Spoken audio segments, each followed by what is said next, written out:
Yo, what's happening? Here's the No Pressure Records news, and here's y'all daily report. We tapping in on a weekly basis, and we're gonna talk about what's going on in this hip hop and this crazy world. You know what I'm talking about. Let's get into it. Let me get my papers first. Thank you, sir.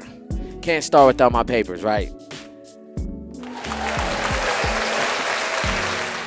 Here on the daily news report, we'll be going over current events and topics, what's going on in the culture, what's going on in hip-hop, what's going on at your mom's house, what's going on at your cousin's house, what's going on in the streets, and what's going on the gram. Drake, where are you going, Drake?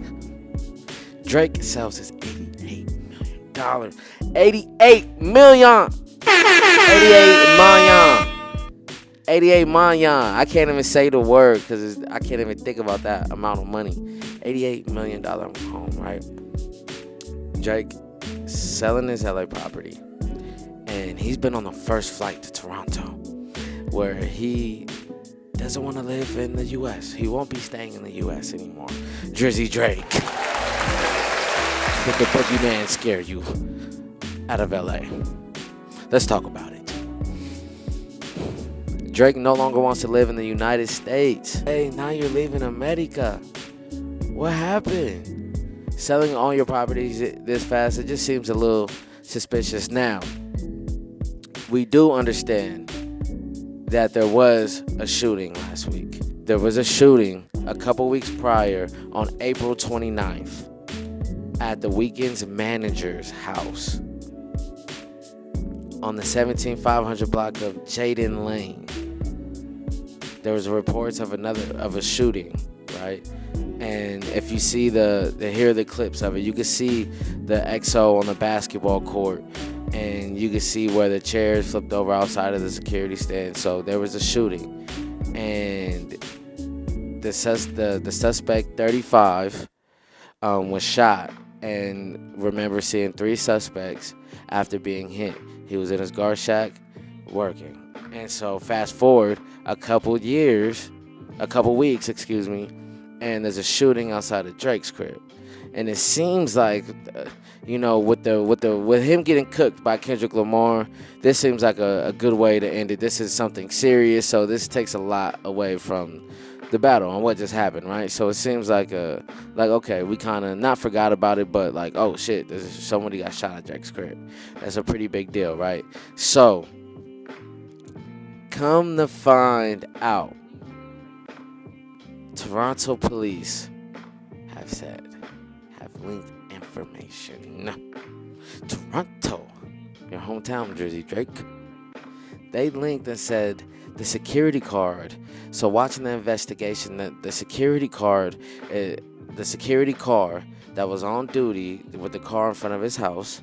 There's a gate in front of the house. They Google the security's name. There's no website for this security company. And if you're doing security for somebody like Drake, I'm pretty sure you would have a website or multiple clients. So there's no websites, no existing security company. So they check the plates, and come to find out, it's registered under Mr. Abragram's name. So now what they're saying is that Drake planned the shooting.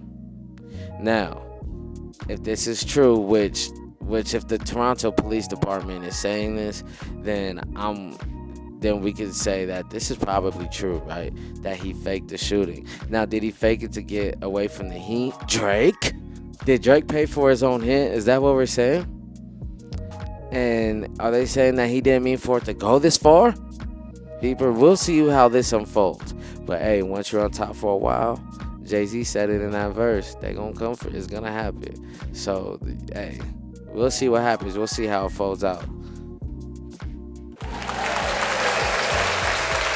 Over the last week, I don't know if you guys have seen, they built a portal in New York City, and it's a big art piece, like a big round portal, right? And it's a portal to Dublin, and there's people on both sides, so it's filming you and showing one side of New York and the other side in Dublin. It's gone. It lasted about a week. There's been titties flashed on there. Somebody held a video up of 9/11, which isn't funny, but on the first day, they wasn't letting it up. They try to cook us. And I don't know what you expected. I feel like they should have kept it. It was pretty cool. I think that was a cool idea. The just maybe you could go around the world in different places and have it on. I don't know. I thought that was a cool idea, but no more Portal. It's out of here. They couldn't handle it. Who the fuck is Tommy Richman? I'm sure you guys have been on some type of social media over the last month. This song, $1 Million Baby, has racked up over 10 million fucking streams on TikTok. It's been viral. And it's been this song, baby, no, that's the same, baby. Bro, come on, is that the song of the summer? Is that the song of the summer? And who the fuck is Tommy Richman? It came out of nowhere, right? But this song is over the last week with all the disses from Drake and Kendrick. You have Kendrick, Drake, and then Tommy Richman, and then Kendrick, Drake again. You know what I'm saying? So it's interesting to say this song in the mix, that it might be one of the songs of the summer. But let's get into a little bit about Tommy Richman. He's a long way from recording music in his mom's basement, that's for sure. But he's never forgot about his roots from Washington, D.C. Richman's earlier years in the DMV music scene. His beginnings were spent owning in on his craft and learning from those around him. His approach to music heavily guided by his emotional intuition, allowing him to shift between different alternative vibes and R&B vibes. Tracks like Electrify the Night, Chrono Trigger are all evidence of how raw his vocals are. Richman's ability to effortlessly transverse various musical styles stood out, and wasn't long before he caught the attentions of multi-platinum recording artist Brent Faiyaz. Brent Faiyaz brought Tommy out on the Fuck the World, It's a Wasteland tour, and to open up for him. And there, he was able to reach some fans, and Brent Faiyaz kind of took him under his wing. I think that's crazy because I didn't know that, and I had to dive deep and find some more music by him, and his music is dope. So I'm looking forward to definitely hearing some more from Tommy Richman, because who is this guy? He came out of nowhere, but his sound is dope. I'm looking forward to seeing what he does with the rest of the year. Might have the song of the summer, but we know what it really is. They not like us.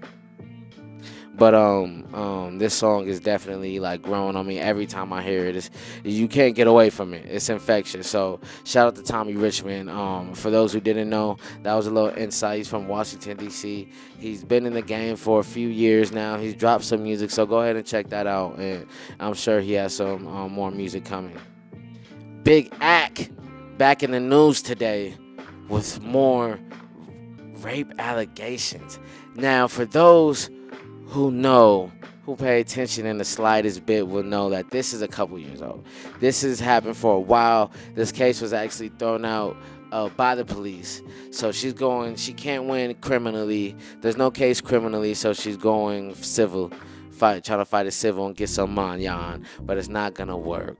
She's on videotape sleeping with numerous people in the house.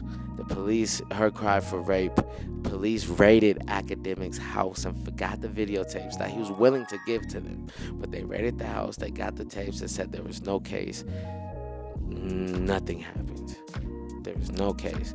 And now it's back on the Shade Room. I'm like, this again with the same person. And it's just like, I hate you guys are letting these 304s confuse y'all with women. See, they're females, but there's difference between 304s and a woman. This ain't you feel me? She making it hard for real women out here that really go through real traumatic experiences. Some doubts? Yo, this don't kind of look good. This looks like maybe they're capping. I started talking about maybe why they could be lying, and then I started talking about the attorney. I get an email. They say, yo, we see that you're talking crazy about the case that we have with Diddy. Because here's the thing, it's a shakedown atmosphere we're in now. We see you're talking crazy about that. We know that girl. Such as though these kind of allegations, which is very serious and should be punished by whatever the judge gives the nigga. You feel me? But yo, just there's been too many times in history women just cry wolf and it's nothing. And this is one of those cases again. But here we are, trying to tear down another black man. You feel me?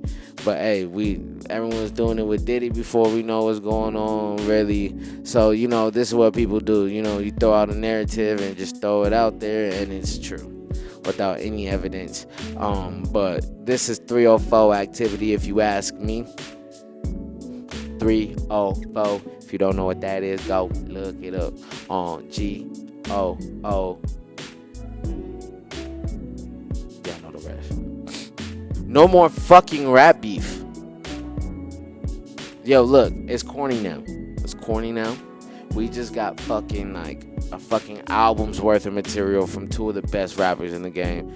Don't want to hear nobody else. The Rick Rock shit was cool. Didn't mind that. The Quavo and Chris Brown shit was fun for a second. And now it's just no more rap beef. I need a break. We need a mental break. Can we just get back to enjoying music? No more rap beef. The game, nobody cares. Nobody cares, gang. No one cares. You niggas don't even respond to you no more, bro. No one cares. Just take this advice from me. No one cares, my boy. Niggas do not give a fuck about what you got going on right now, my brother. I'm sorry. It's just the truth and it's just the facts. No one gives a fuck. We don't want to hear no more media. Because after the two best go at it, it's like, bro, it's like watching a Lakers and Boston championship, and then you got a New Orleans Pelicans versus the fucking Charlotte Hornets on next. Like, who gives a fuck? Gotta act like that. But that'll be all for today's weekly news report with Sam McDuff. We'll be back any day. I don't know what days yet. We still just going in. I don't give a fuck. Fuck you. Fuck me. I don't know. Fuck everybody. You know what I'm talking about. But make sure you guys click that link and subscribe. We'll be back with more.